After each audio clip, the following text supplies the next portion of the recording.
This week on Viewpoints. Kids don't really understand the difference between information that they see that's fact, something that's propaganda, or something that's opinion. With phones, watches, and wearables topping holiday wish lists, how can families prepare kids for what they'll find online?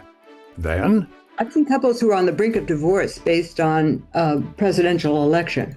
We dive into how romantic conflicts and breakups look a little different these days. I'm Marty Peterson. and I'm Gary Price. These stories in depth this week on your public affairs magazine, Viewpoints.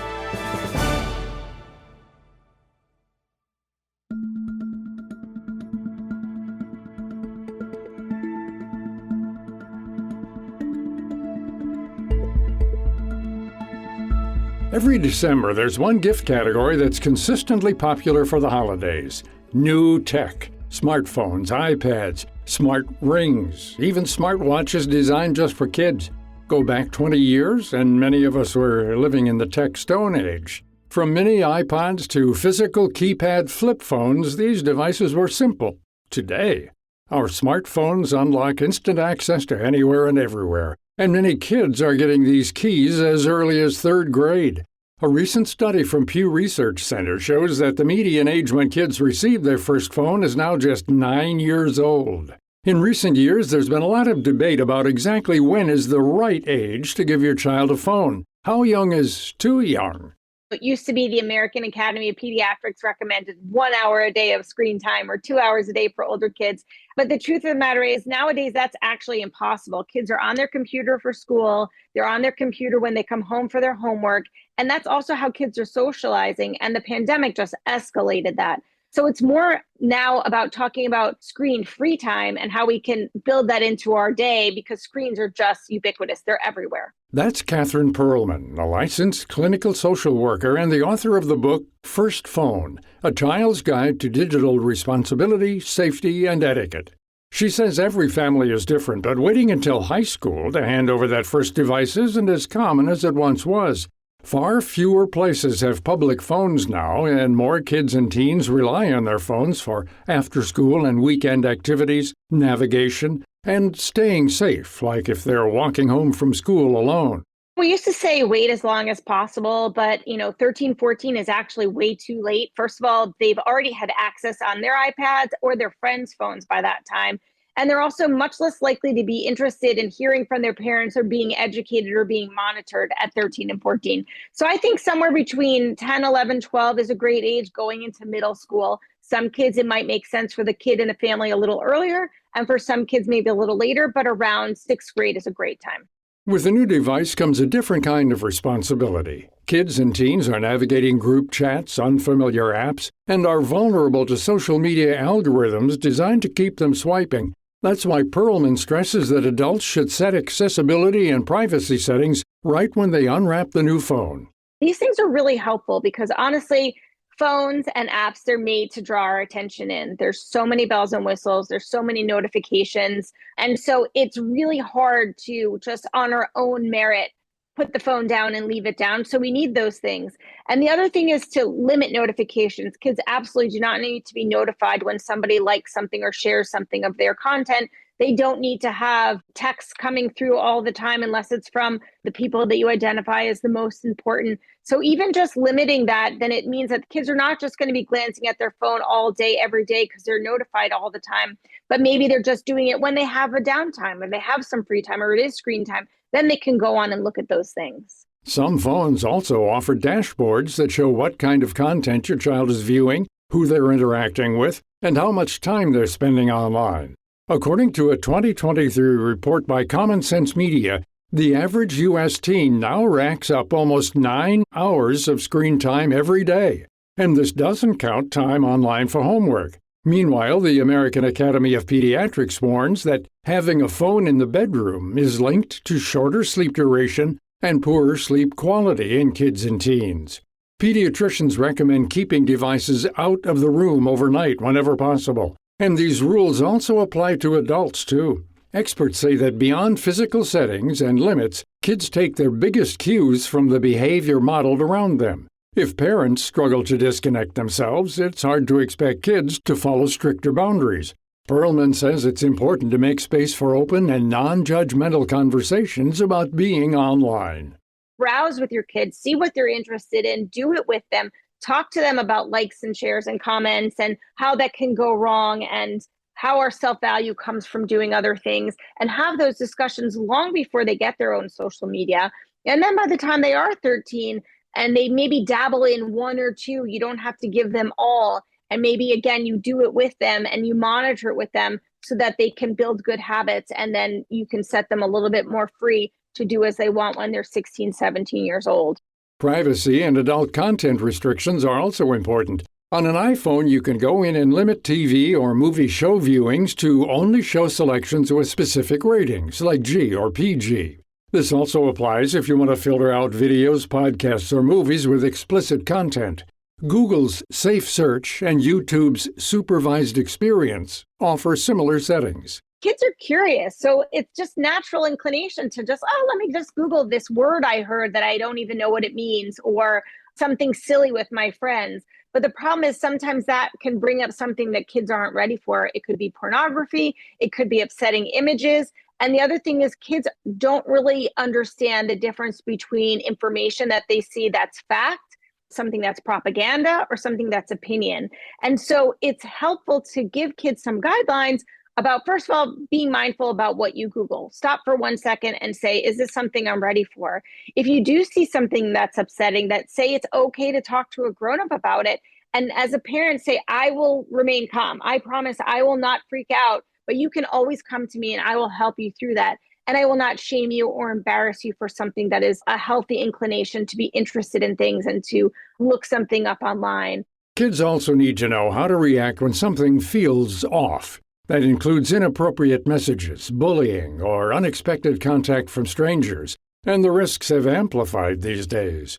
The Federal Communications Commission reports that text message scam complaints have surged recently, and they're harder to spot as fake. Perlman says families should emphasize openness over punishment. Kids need to feel comfortable coming forward and understand that it's okay if they made a mistake.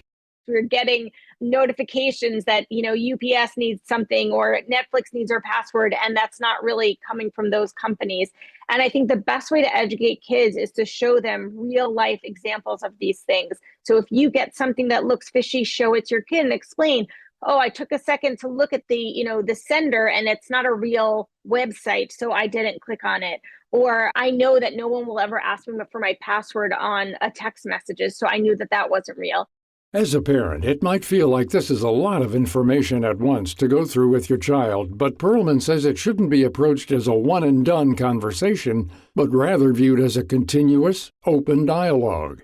As adolescents get older, screen limits and restrictions can always be edited. The number of devices they're using may also expand, and that could lead to more adjustments.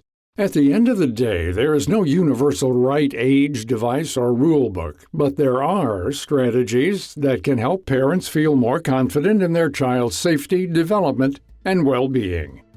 To learn more about this topic and our guest, Catherine Perlman, visit viewpointsradio.org. You can also find links to resources and guides on how to set parental controls on both iPhone and Android devices. For more behind-the-scenes content, follow Viewpoints Radio on Instagram, Facebook, and X.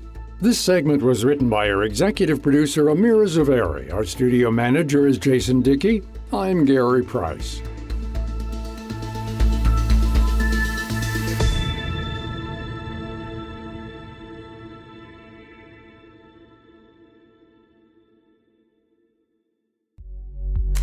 Coming up, the holiday season isn't just about togetherness. For some, it's a wake-up call that it's time to part ways when Viewpoints returns.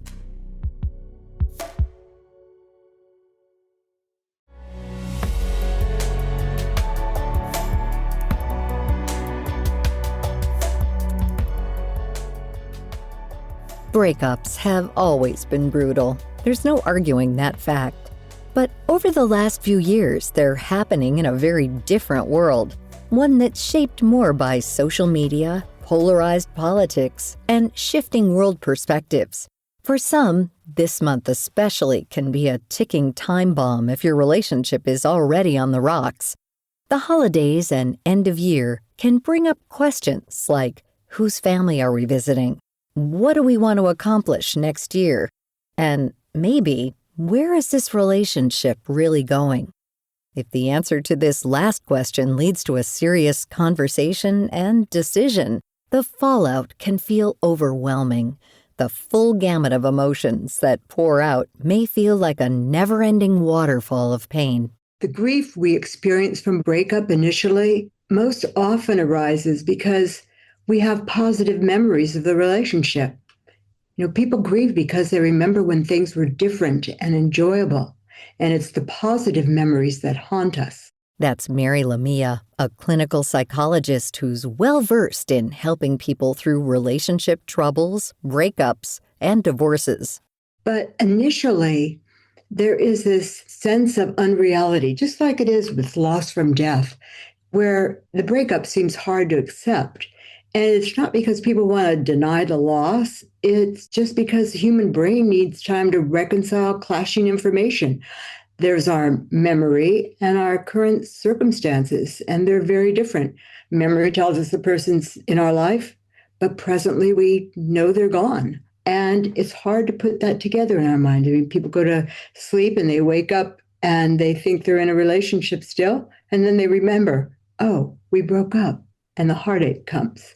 Along with sadness, anger, frustration, there can also be this not-so-expected feeling of shame that bubbles up. Lamia gives this example. If you're sitting with a love interest at a restaurant and telling them a story that you think is sort of interesting, but they show a little bit of disinterest by looking at their watch or looking at their phone, we get this pang of shame. It's a signal. Something has ruptured. We have a disconnection. Maybe the partner really is paying attention, but in our mind, they aren't. So it hurts. She says that this is the same feeling that people get after a relationship dissolves. It's a mix of pervasive sadness and shame surrounding the hard situation. One thing about this kind of shame is that it also creates a seeking urge. So we think about ways to repair or restore the relationship. I always ask, why do people have the impulse to contact an ex-partner, even though they know it's not in their best interest to do so, or they stalk the partner on social media after a breakup? Why would people do this? Well, we do have that seeking urge to repair the relationship, to get rid of our shame.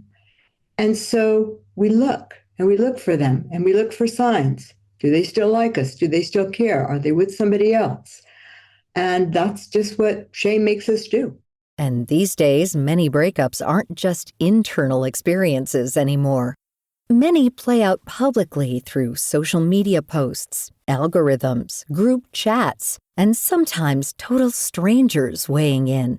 Lamia says one of the biggest shifts she sees as a clinician is how quickly people look outward for some kind of validation or explanation to feel comfort. In the age of TikTok therapy and Instagram live chats, she says these two labels show up fast. There's two diagnoses they use, borderline and narcissism. It's interesting because we are associating those illnesses with selfishness. And when we're hurt, we want to feel better. So we blame the other. Labeling an ex can feel good for a while, but it doesn't settle what's really happening within us. And this time of year, when memories and expectations collide, these unresolved feelings can get harder to ignore. Sometimes there's no easy way through difficult emotions, but to process them fully. What we have to learn to do is sit with it and know that it's going to pass. We don't have to do anything about it. We don't have to make it go away, or we don't have to decide that that person is a bad person who gave us the good memory. We just have to sit with it. And it's hard to sit with something so uncomfortable that creates grief.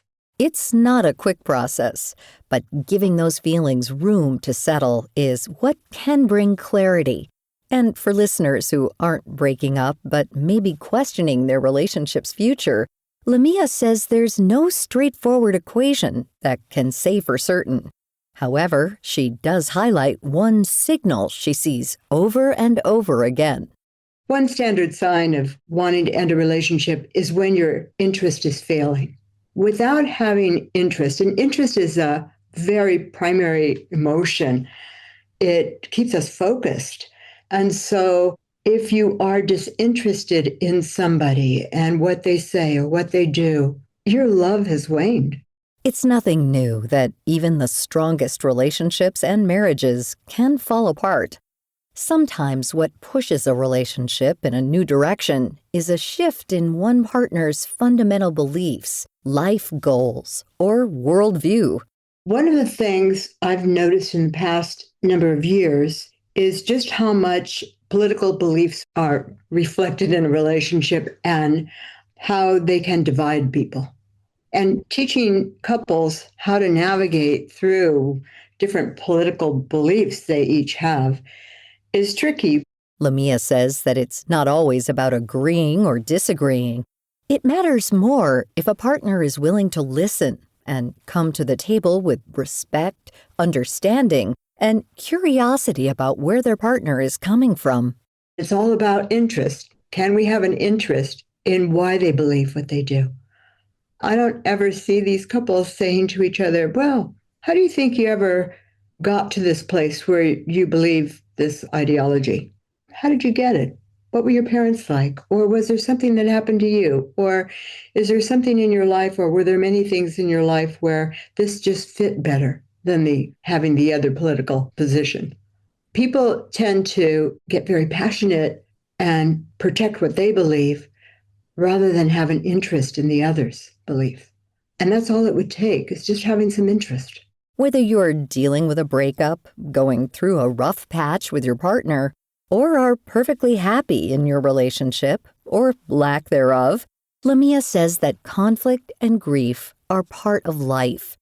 Understanding these challenges, instead of avoiding them, ultimately shapes who we are as we move forward.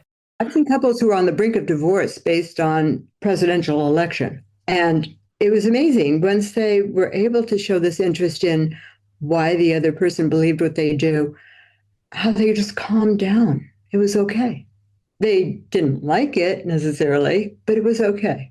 To learn more about this topic and our guest, Mary Lamia, head to viewpointsradio.org. This story was written by our executive producer, Amira Zaveri. Our studio manager is Jason Dickey. I'm Marty Peterson.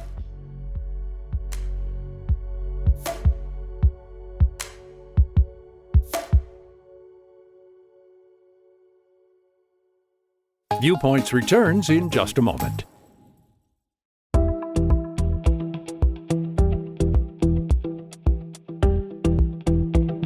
This is Viewpoints Explained. I'm Ebony McMorris. Go back 2 or 3 years ago, and videos that were created by artificial intelligence were easy to spot.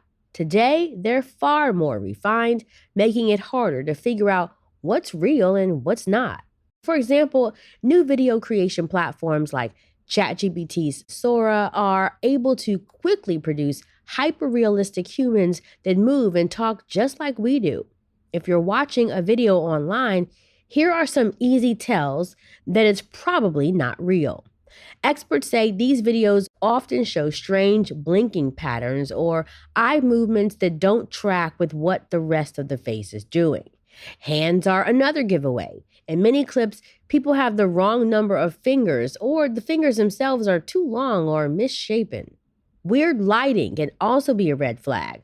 Some videos show shadows that don't match the environment and shift in ways that don't line up with the person's movement.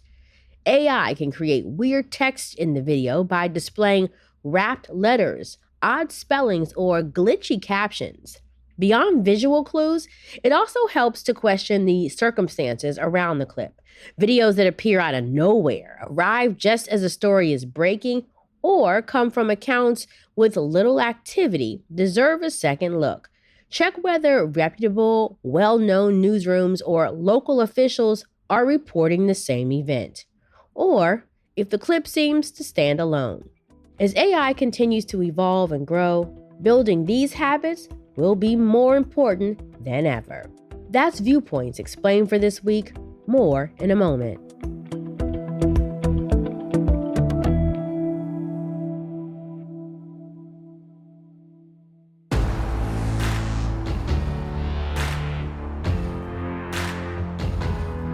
Welcome to Culture Crash, where we examine what's new and old in entertainment. Fans of Succession are no strangers to brilliant acting from stars Sarah Snook and Matthew Macfadyen, who starred as Shiv Roy and Tom Wambsgans respectively on the HBO Awards Darling. Now, each of them star in separate streaming shows that don't quite live up to the quality of a masterpiece like Succession, but put our familiar stars in enough tense situations that make the whole shows worth checking out. Snook's new show is a Peacock mystery series called All Her Fault. Snook stars as Marissa Irvine, a wealth manager whose life is thrown into disarray when her son goes missing. The 8-episode limited series is based on the novel of the same name by Andrea Mara, and it also stars Jake Lacy, Dakota Fanning, and Michael Pena. All Her Fault scratches the same soapy mystery itch as something like How to Get Away with Murder or The Blacklist, but it's Snook's work in particular that really makes the whole show click. Macfadyen, meanwhile, stars in the Netflix historical drama limited series Death by Lightning, which depicts the election and assassination of US President James Garfield. Michael Shannon plays Garfield, while Macfadyen plays his eventual assassin, Charles Guiteau. Based on the book Destiny of the Republic by Candace Millard, Death by Lightning is a 4-episode examination of US history that many of us never learned, and a thrilling excuse to watch Shannon and Macfadyen play interesting and contradictory men set against the late 1800s. Snook and Macfadyen both enthralled me on Succession, and that alone was enough for me to seek out their latest shows, both of which may serve as a satisfying binge on a long holiday weekend. All Her Fault is now streaming on Peacock, while Death by Lightning is now streaming on Netflix. I'm Evan Rook.